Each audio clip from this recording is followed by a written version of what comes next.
I've had church now. I can go home. You guys can stay if you want, and that's fine. Oh, wow. I'm telling you, we need some kind of app or something where all of us can do that, and we can all access it like remotely. Like I'm going to my job, and dude, I really need some encouragement. I'm going to pull up the Austin Cathedral app and just, I believe that the Lord has set you today to do exactly what he's called. I'm telling you. So if anybody is an app designer, get on that train. I can promise you no financial return, but your return in heaven will be great. Right? Oh my goodness. Wow. Whew. So as I was praying and studying and seeking and all the stuff you do to get ready to speak to people, I was reminded I have something that I feel like God wants me to share today, which everybody collectively like, whew, good.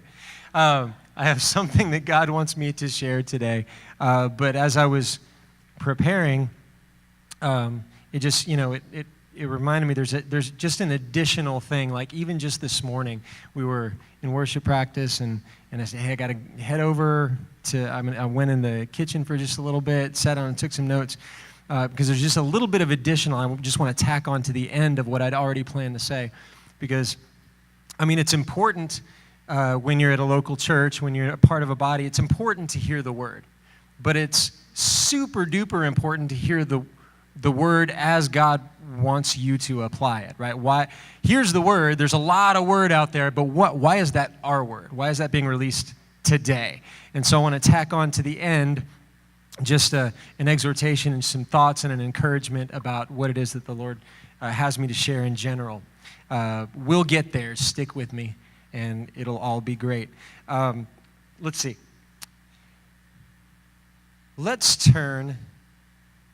First of all, let's turn to Romans 8:29. Romans 8:29. In a really strange twist of fate, I am reading out of... the NIV today. Isn't that weird? I know.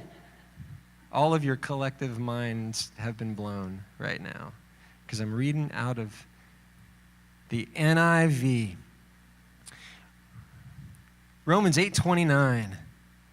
This is kind of important for us to get, and it was important for me as I was, I've been going on a lot of bike rides lately, and I like bike rides. I like lawn mowing.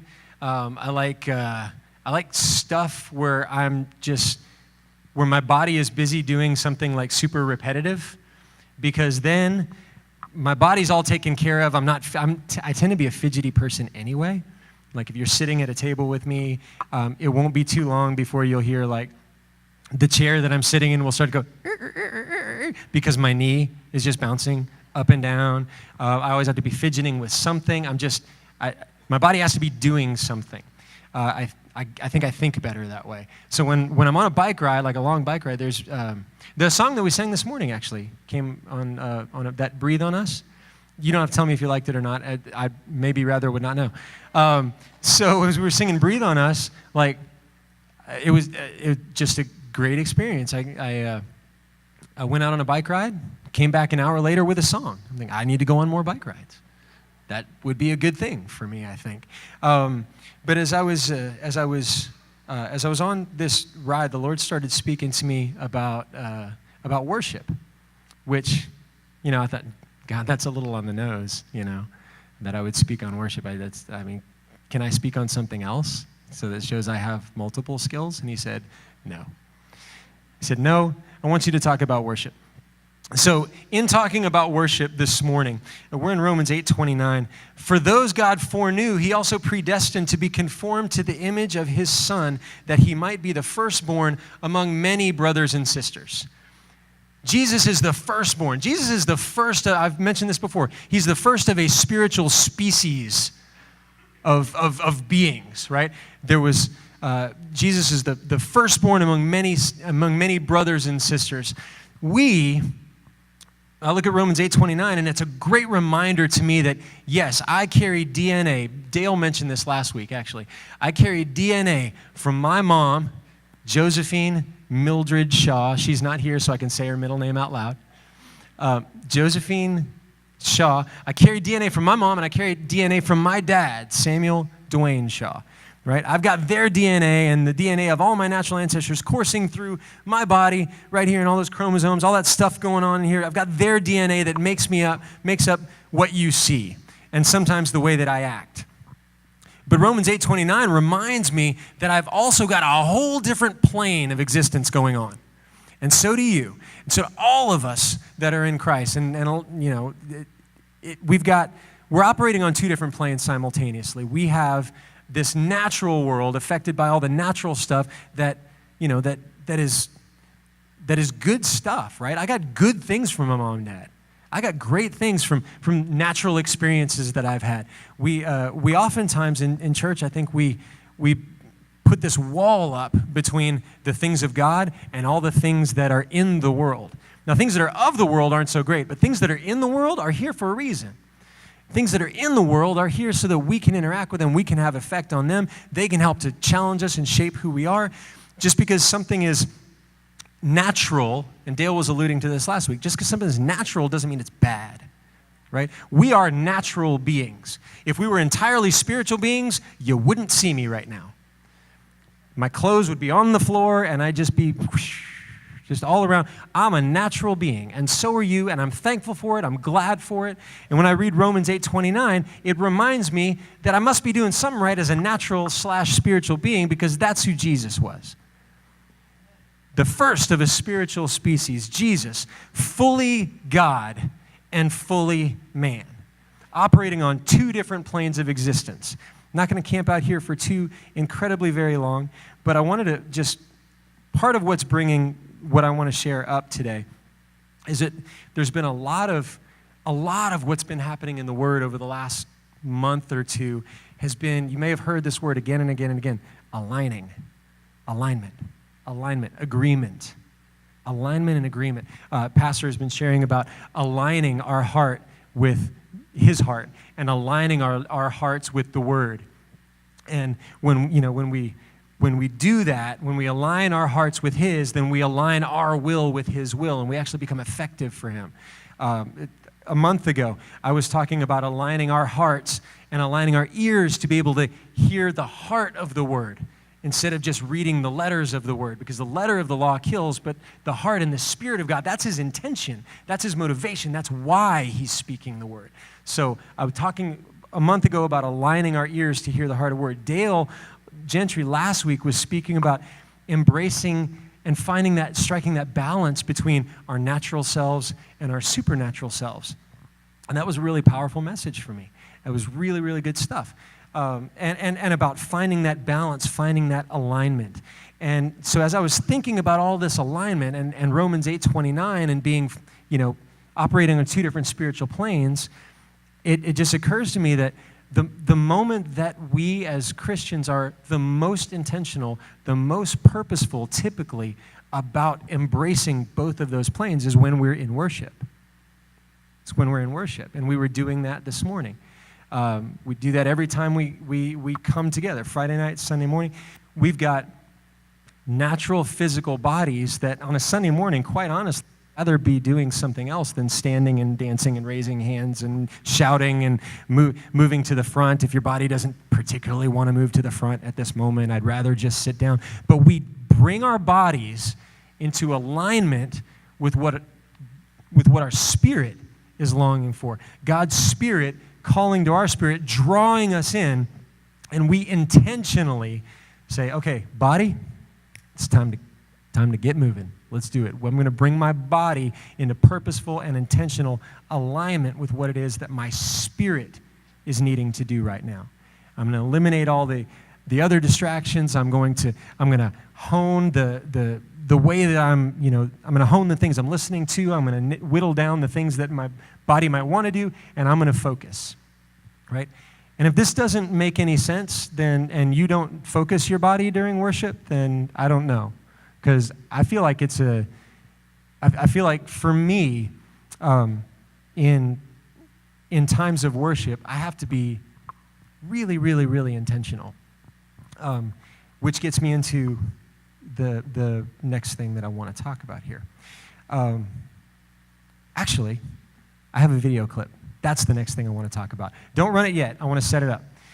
Because as I'm thinking about operating in two different spiritual planes and the intentionality of how we present ourselves to the Lord in worship, I am reminded of 1981, Chariots of Fire. Anybody ever see Chariots of Fire? Yes. If you haven't seen Chariots of Fire, you should. It's really good. It's the story of, primarily the story of Eric Liddell and Arthur Abraham, two British runners who were training and competing. They competed in the Paris Olympics in 1924. Now, Eric Liddell is a remarkable story. He was born in China. His parents were missionaries. For those of you who don't know, for those of you who do know, tune in a second. So he was born in China. His parents were missionaries.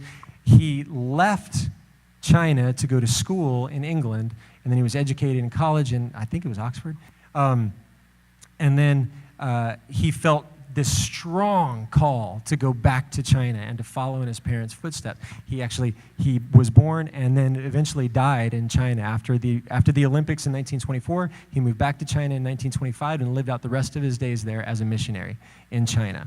So here, there's a clip that comes back to me again and again and again when I'm thinking about the things that we've been talking about lately, about aligning ourselves, about striking this balance between our natural and our supernatural, and really about becoming the fullness of who God has called us to be. Are we ready? Okay, go for it.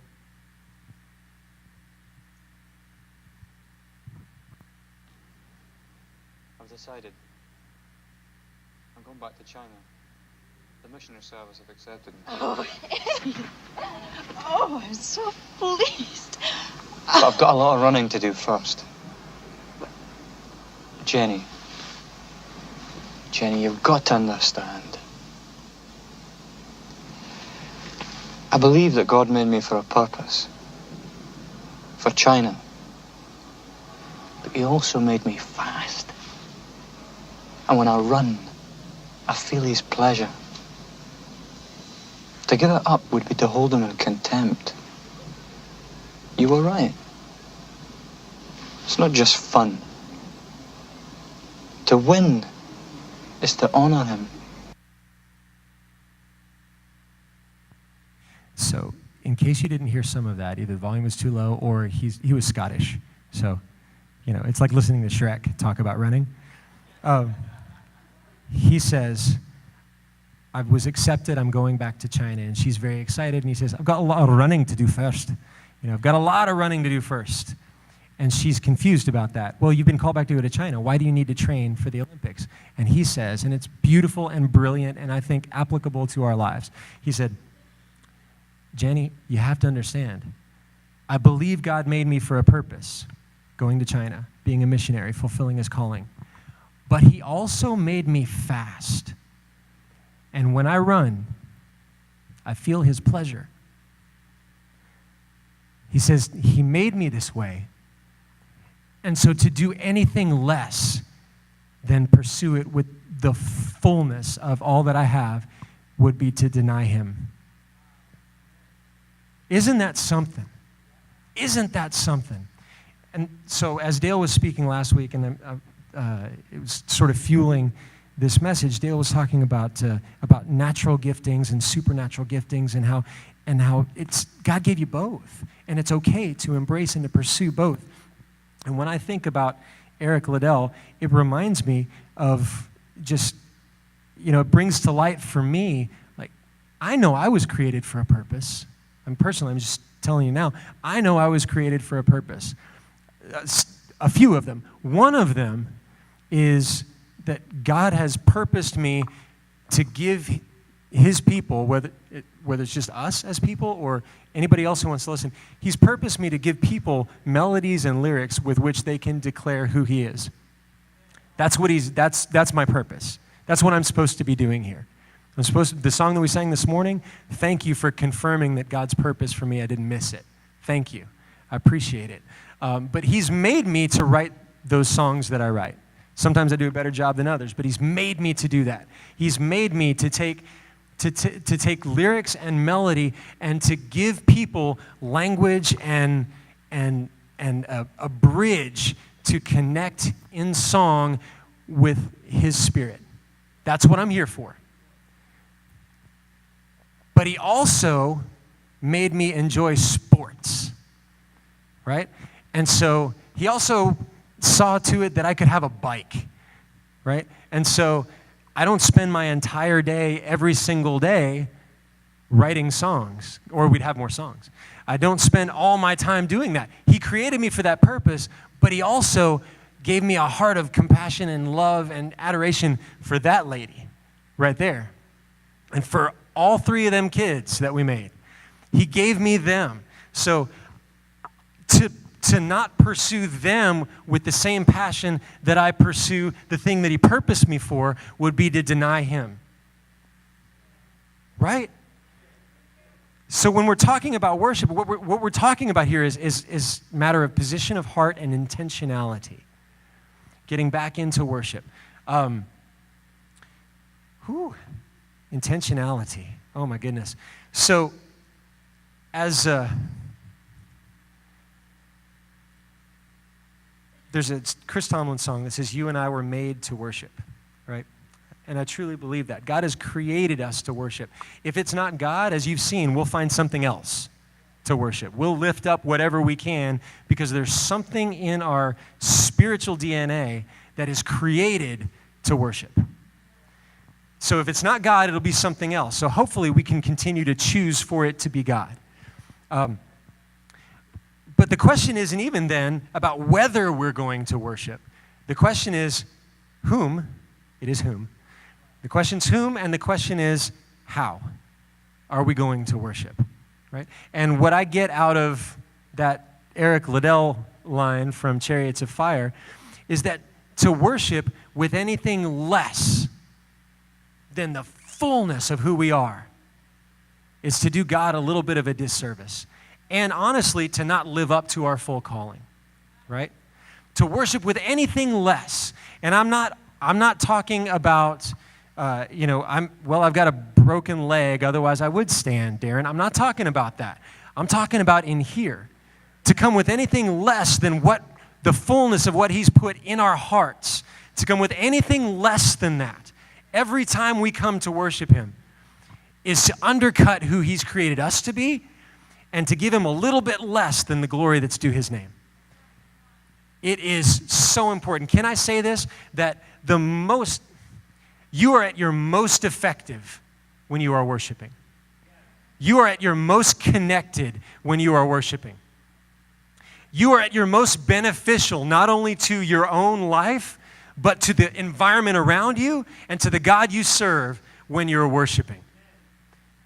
The very best that we can be is who we are when we're in moments of worship. And so I realize it's a natural thing, but it saddens me sometimes when I see it's in me, it's in all of us. It saddens me sometimes when we treat our worship contextually. Sometimes you do it with musical styles. Well, I can't do that because that style of music is not good. I don't like it. I can't do it because I don't like the tone of that singer's voice. I would worship right now, but I'm getting a call. I would worship right now, but this moment is so Instagrammable that I really want everyone else to see it. When we contextualize our worship, I would worship right now, but let's go really quickly because this is the main gist of the message here. Go to Romans 12:1. Romans 12:1.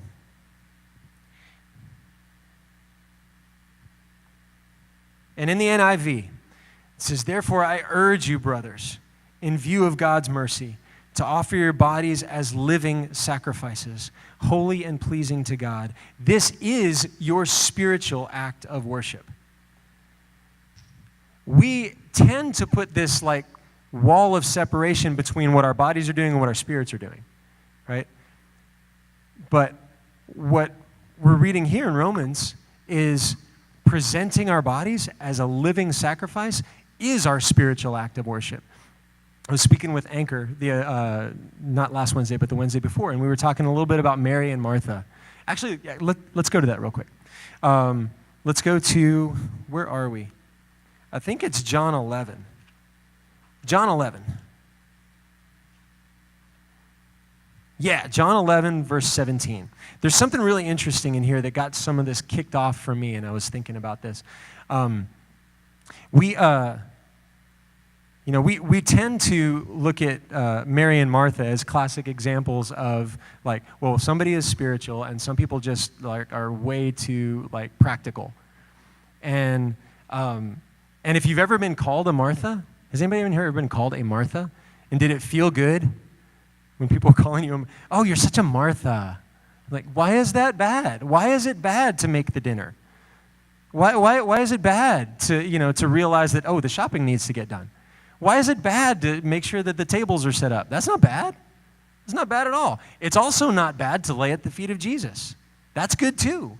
But if you take a look at John 11, 17, this is right before Lazarus is raised from the dead. On his arrival, Jesus found that Lazarus had already been dead, been in the tomb for 4 days. Bethany was less than 2 miles from Jerusalem, and many Jews had come to Martha and Mary to comfort them in the loss of their brother. When Martha heard that Jesus was coming, she went out to meet him, but Mary stayed home, which seems classic, right? Martha and Mary. Lord, Martha said to Jesus, if you had been here, my brother would not have died. Some people stop there and they think that there's sort of a rebuke of Jesus. If you'd been here, where were you? My brother wouldn't have died. But moving ahead one verse, but I know that even now God will give you whatever you ask. So there's a tremendous faith in Martha. She goes out to get the Lord, to find the Lord, and to say, this horrible thing happened. I have faith that if you had been here, it wouldn't have happened. But I also have faith that if you come here now, it can all get corrected, because I have that much faith in you. So skip ahead a few verses. 28. After she had said this, she went back and called her sister Mary aside. The teacher is here, she said, and she's asking for you. When Mary heard this, she got up quickly and went to him. Now Jesus had not yet entered the village, but was still at the place where Martha had met him. And when the Jews who had been with Mary in the house, comforting her, noticed how quickly she got up and went out, they followed her, supposing that she was going to the tomb to mourn there. When Mary reached the place where Jesus was and saw him, she fell at his feet and she said, Lord, if you had been here, my brother would not have died. It seems like a throwaway thing, very inconsequential, but what struck me a couple weeks ago as I was reading this was when Martha, consider for a moment, just suppose Mary and Martha, I know that they're two separate people, but consider maybe, what if they were one person? What if they're just the two, metaphorically, if we think about Mary and Martha as being the two separate sides of us? Amazing things happen when the two sides of us get into agreement and start speaking the same thing. Amazing things happen. Martha, I got to do this, I got to get the job done, I got to work, and I'm all about action and blah. When she says, if you'd been here, my brother wouldn't have died, and I know that God will give you whatever you ask. I have faith in you. That's amazing. But then when the Spirit, I just want to lay around and pour oil on Jesus and just bask in his glory and lay around and let somebody else make dinner. When that side also comes up and says, I know that if you'd been here, my brother wouldn't have died. And I know that God will give you whatever you ask. I think it's really cool when we see the two sides, the spiritual, the practical, coming together in alignment, because the very next thing that happens is resurrection. The very next thing that happens is a move of the power of God, and life happens where life wasn't happening before. And as I'm reading this, it connects with me very much as to our state when we're in worship. When we're in those moments of worship, my body is saying, God, I'm going to do whatever it takes to connect with you. My spirit is saying, God, I'm going to do whatever it takes to connect with you. And when those two things come into agreement, lo and behold, I connect with him. It's the weirdest thing. So strange when I focus my body and my spirit on the same thing. Now, the catch here is that I mentioned earlier that we contextualize worship. right? We put things in boxes. Well, I'm going to worship if it's this. I'm not going to worship if it's that. If we're not careful, we will contextualize worship to being the thing that a lot of us are thinking right now, which is the song we sang, the dance we did, the lyrics on the screen, the 40 minutes on a Sunday, the hour on a Friday, and that's worship. But that's not worship, because Romans 12:1 says that worship is a living sacrifice. Worship is how we live our lives. Worship is every moment reminding ourselves, oh, wait, my spirit's not engaged here, but it can be. Let me bring my spirit into agreement with what's happening with my body right now, and then I bet I'll be more aware of his presence. And I bet I'll see God move. My goodness. When we're talking about worship, and if we can think of it from this point forward, when I'm talking about worship, I'm meaning a living sacrifice, the lives that we bring to the Lord. When I think about this enough, I start thinking, oh my gosh, well, God's singing a song all the time, and that song is your life. God is singing a song, and I want it to be the very best song that it can be. He's constantly singing over us. Any of the songs that we sing came from him anyway. All of the worship that we offer to him came from him. And he's saying, hey, sing this. This is the one I really want to hear today. Live this. This is the one I really want to see today. That's living worship, living worship. And so when we're talking about worship, in terms of Romans 12:1, therefore I urge you, in view of God's mercy, offer your bodies as living sacrifices, holy and pleasing to God. This is your spiritual act of worship. So when we're talking about worship, whether we're singing or living or going to work or eating dinner with our families, all of those have the opportunity for us to be moments of worship. All of them, every single one of them. Living a life, where did it go? It's in, I'm so bad at remembering addresses. In Colossians 3:23 and 24, whatever you do, work at it with all your heart as working for the Lord.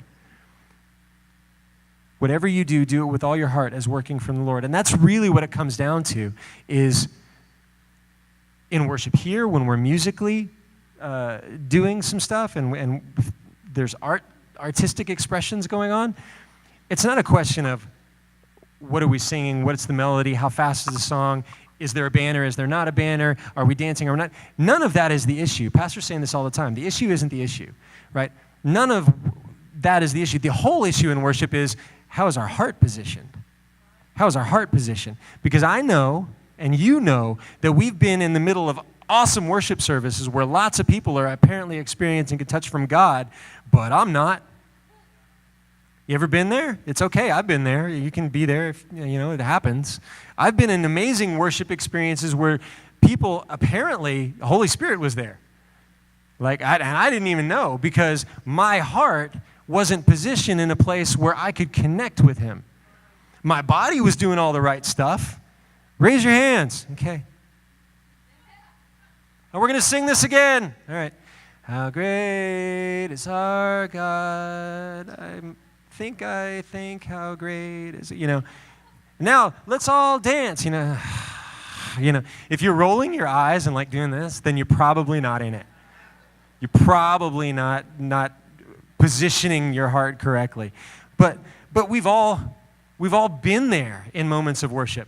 And outside of this artistic expression, we've all been there in our lives more often than not. I'm on my job, and they say, hey, we need these reports in by 1. All right. Fine. Cool. Yeah, great. I'll do that too. If you're rolling your eyes and saying, fine, great, I'll do that too, your heart's probably not in it, right? It's positioning of our hearts every moment. Those reports you have to file by 1 can be an act of worship given to the Lord. Joe and I were talking a little bit before service, and I was mentioning a story to him, very brief story. When you determine more often than not to live your life in such a way that God is glorified and that your heart is positioned before him, it's work, I know. It's work, because people make it hard to position your heart always the right way before God. People are challenging, but that challenge causes us to grow. It's every day is an opportunity to continue to do this.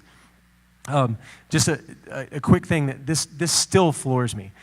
There was a coworker that I was working with at high school. I was teaching at Hayes High School for 8 years, and a person that I've been working with for 7 years, who was not a believer, but had someone who was special to them who wanted to start beginning to go to church.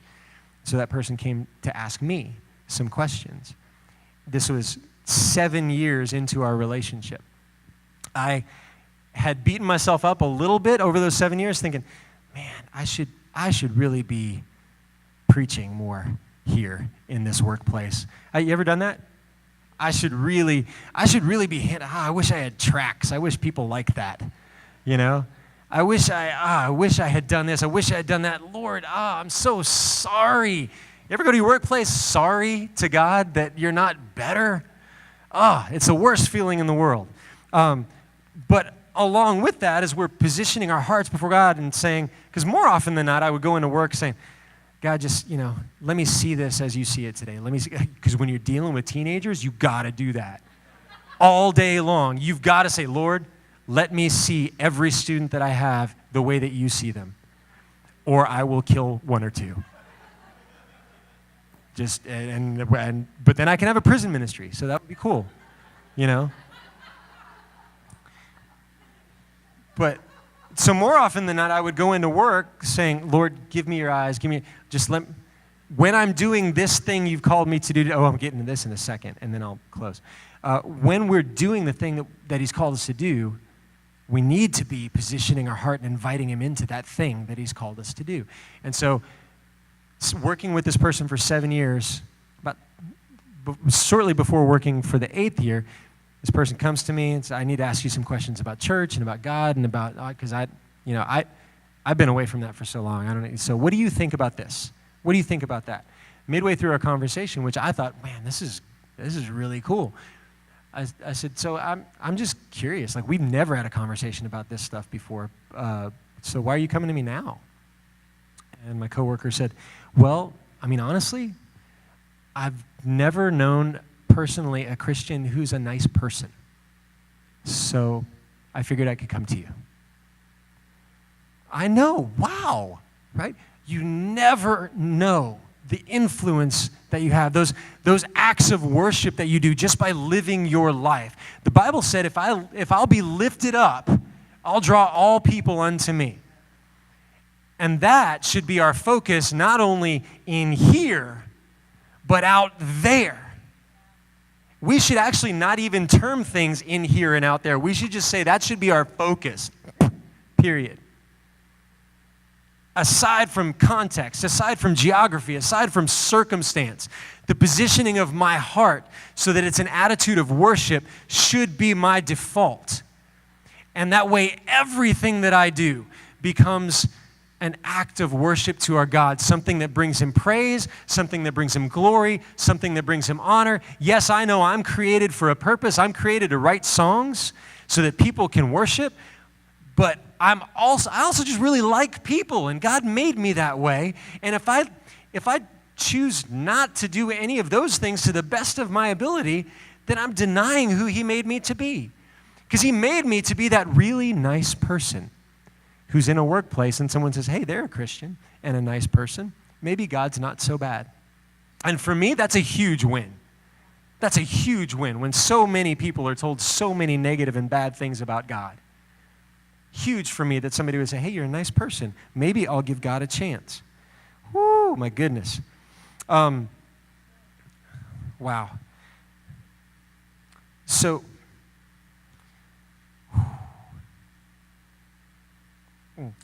I'm talking about, in case you were wondering, I'm talking about the positioning of our hearts, our spirits, and our bodies being aligned, our spirits being aligned with our lives. Something that we were mentioning in Anchor 2 weeks ago, because it was a good question. How do you do that? How do you do that? I get it, spirit, body working together. I get it. How do you do that? I can't tell you how everybody might do it, but I can tell you how I do it. I just continually invite God. I continually, and I know that a lot of us do, right? That's how many of you, your default morning thing is, Lord, I need you today. I invite you into my day, right? For a lot of us, that's it. But if we are not careful, that becomes just something that we say every morning out of habit, and it's what I do when I brush my teeth. And if we don't have, once again, the positioning of our heart and the attitude and the focus of our spirit in that, then it becomes words that just fall off, and it's something we do to fill that 30 seconds in our day. But I mean, a huge go-to for me is, God, the places that you've called me to be today, I want to see this as you see it. I want to hear what you're speaking to me in that environment. I want to be useful for you today, God. So I want to be there in my body, but I also want to be there in my spirit. I want to be fully present in the place that you've called me to be. And that is a really huge part of this. Because wherever you go, if you've got something on your schedule that you need to do this week, God's not surprised by that. He knew that you were going to be there. He knew that that appointment was going to be made. Before any of this stuff ever happened in our historical timeline, God knew you were going to be sitting here today. And if he knew, then he also knows that he's got something that we need to hear from him in this moment. He's got something that he wants to speak to us in this moment. If you've got an appointment coming up this week, you've got a client, you've got a sales call, you've got a repair job you need to get done, you've got a class you're going to, God knew that you were there. God knew you were going to be there. And it's our responsibility to invite him into those places that he's already called us to be. God, I know that you've called me to be at such and such a place at such and such a time. So, Lord, I invite your presence into that place. I mean, do it proactively. Do it before you have to go. Don't wait till the moment. God, on Tuesday, I pray that you're there, and I just know, God, that I'm going to hear the things that you're speaking to me.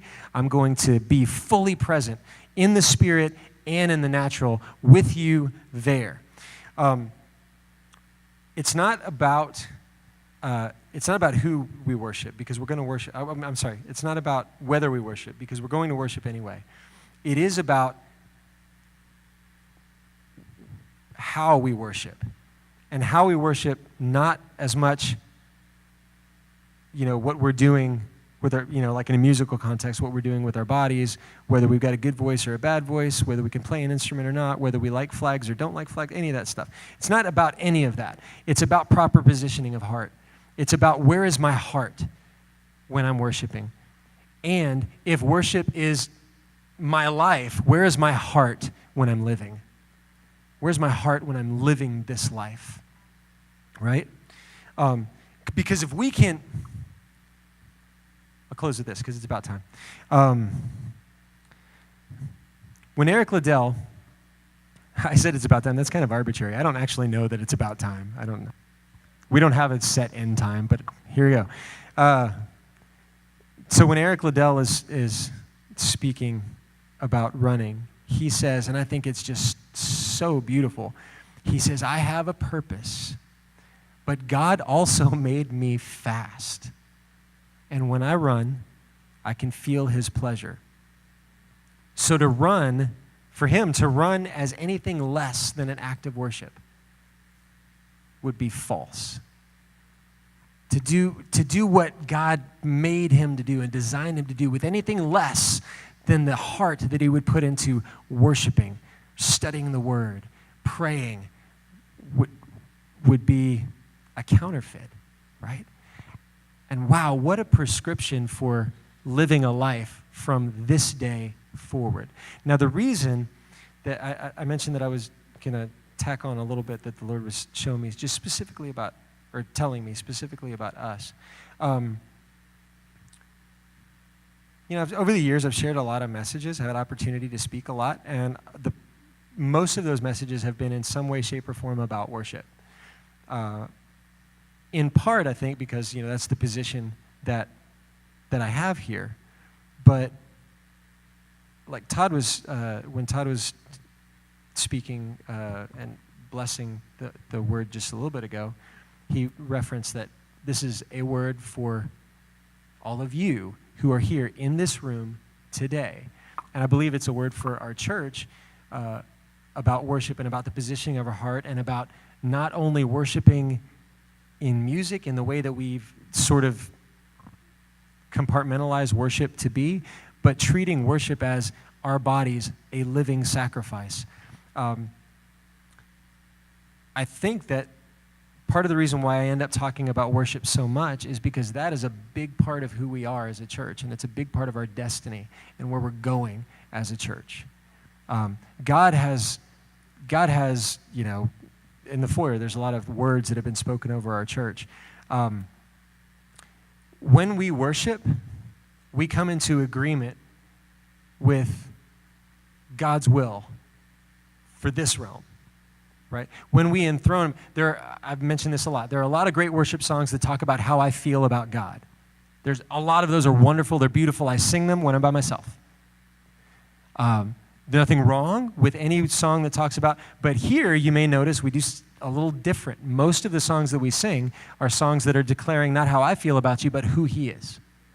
Most of the songs that we sing are declaring either we're getting out there in declaration, this is who my God is. This is what He does. This is with these big declarations, or we're responding to who He's created us to be in Him. God, this is who we are because you said it, right? I know that we all there's room and there's worth and value in expressing more intimately our feelings of love for the Lord, and there's nothing wrong with that. But the things that we tend to sing are directly tied to who we are as a church. And we're a church that is, we're here to establish something new upon the earth. We're here to establish, like, your kingdom come, your will be done. That's not just because it rhymes and we can sing it with a lot of different melodies. That's because we're in agreement with you, God. Your kingdom be established here upon this earth. Everything that you desire in heaven, we desire here on earth, and we are going to declare it aloud and get into agreement with heaven so we can see you do it.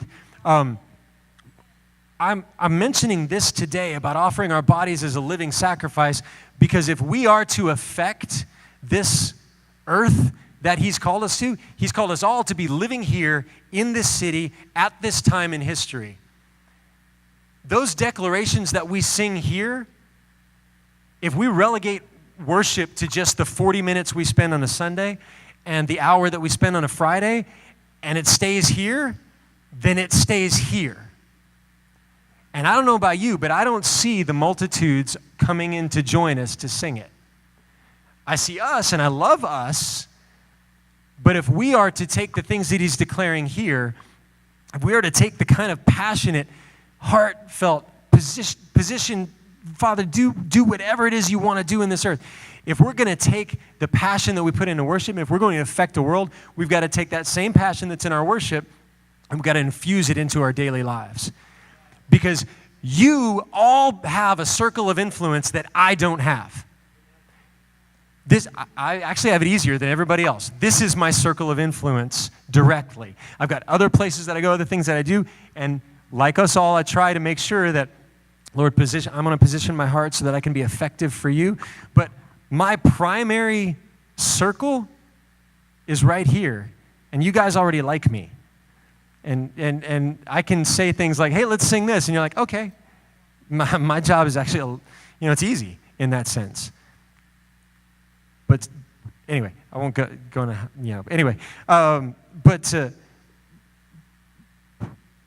if we relegate worship and the heart that we have for worship and the style and the things that we're declaring in worship, if we relegate that here and then we don't take it and infuse it into our daily lives, then what happens here doesn't end up changing the world.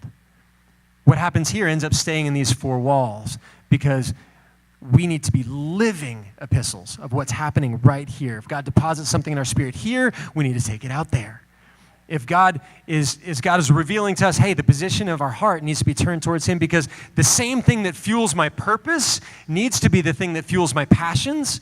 The same thing that fuels my purpose needs to be the same thing that fuels my everyday work, my everyday relationships. I need to have that same fuel. It's the Spirit of God. It's the power of the Holy Spirit going through me that fuels these times of worship. And it needs to be the same thing that fuels my getting gas at the Sam's or whatever. The same thing that I get gas at Sam's. It needs to be the same thing that fuels my going to the grocery store. It needs to be the same thing that fuels my, meeting people for coffee or whatever it is that I'm doing, right? Amen. So here's what I'd like for us to do, because I was just saying that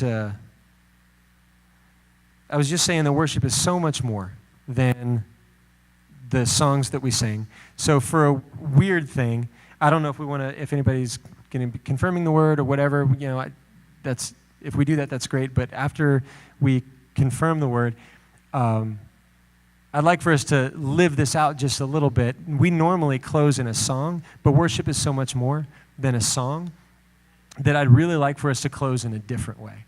I'd like for us to close in each of us going and making a connection with somebody else. Each of us being a living example of the passion and the heart that God has for us. Each of us going and giving somebody a hug, shaking hands. If there's somebody you don't know, tell them hello, meet them. We're all in this together. We're called to a very unique and a very special place with a very unique purpose. We should know each other.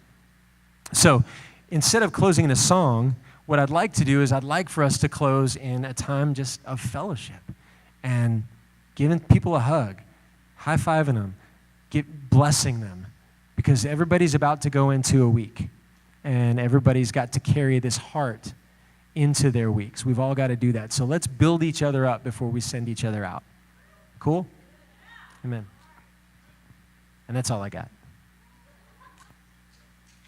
Go.